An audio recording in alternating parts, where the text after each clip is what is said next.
আন্দোলন? দেখুন, আপনারা সবাই জানেন মাননীয় সুপ্রিম কোর্টের বর্তমান বিচারপতি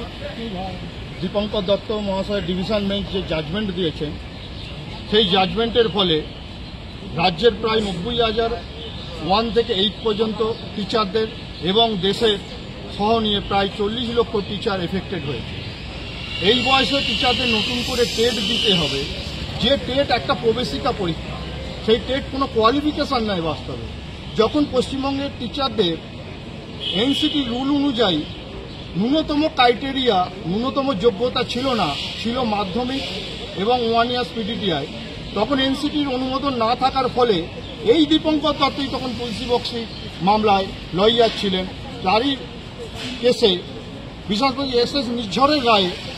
ধারা পশ্চিমবঙ্গের 75,000 পিডিটিআই ছাত্রছাত্রী এবং শিক্ষকদের সার্টিফিকেট অবৈধ হয়ে গিয়েছিল। উনি সর্বসমক্ষে জানেন। তার সত্ত্বেও আমরা সেই সময় বহু আন্দোলনের মাধ্যমে এবং আমার 23 দিন অনশনের মাধ্যমে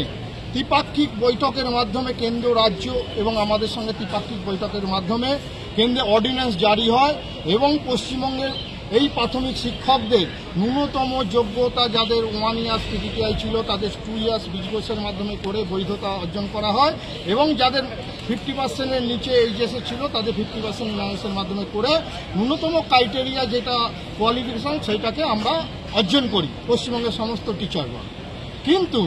এখন বলা হচ্ছে টেট মাস্ট দিতেই হবে। আমরা আজকে সেই নিয়ে মাননীয়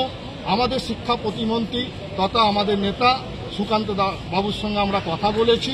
এবং উনি আশ্বাস দিয়েছেন যে ওনার পক্ষ থেকে যা যা করণীয়, সে অর্ডিন্যান্স হতে পারে, আইনত যা যা করণীয় উনি করবেন এবং টেট যাতে না দিতে হয় উনি আমাদের মতন উনিও আপ্রাণ চেষ্টা করবেন যাতে অতীতের ন্যায় পশ্চিমবঙ্গের শিক্ষকগণ তো বটেই, সারা ভারতবর্ষের শিক্ষকগণ এই যে বিচারধারা থেকে মুক্ত হয়ে নিজেদের জীবন জীবিকা যে অনিশ্চয়তা দেখা দিয়েছে সেই অনিশ্চয়তাকে নিশ্চিতভাবে থাকতে পারে এবং আমরাও পশ্চিমবঙ্গের সমস্ত শিক্ষকগণকে আশ্বাস দিচ্ছি এই বলে যে আপনারা নিশ্চিত থাকুন বিজেপি শিক্ষক সেল এবং West Bengal primary teacher association লড়াই আছে, লড়াই করছে এবং আপনাদের যে কোনো মূল্যে আপনাদের পাশে থেকে এই বিপদ থেকে রক্ষা করবেন, তা অর্ডিন্যান্সই হোক, আইনি হোক, যে কোনোভাবে আপনাদের পাশে থাকবে। কিন্তু পারুন রাজ্য কনভেনর বিজেপি শিক্ষক সেল। আজকে মূলত কি দাবি নিয়ে আপনারা কথা